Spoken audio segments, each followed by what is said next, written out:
აი ესეთი სიტუაცია არის მეგობრებო, მოკლედ შეიფუთა თლიანი ჭერი.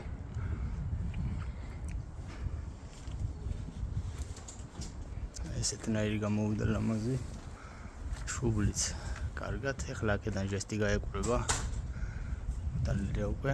აი ეს სარტყელი რაც კი ბატონო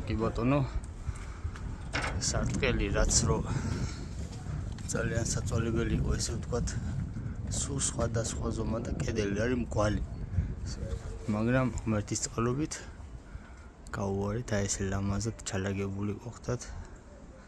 მივდივართ მერე. ახლა ეს ხარაჩვები კიდე ეფარება, მაგრამ არ ვიცი ამით კარგად ჩანს. ეს ხარაჩვები ხვალ მეორე პირია გადასალაკი და მაგიტო აქაც კანტები შემოქმული აქვს, აქაც პატარა აი აქ ნაპირებზე ჟესტი უნდა გაეკრას შუბლი.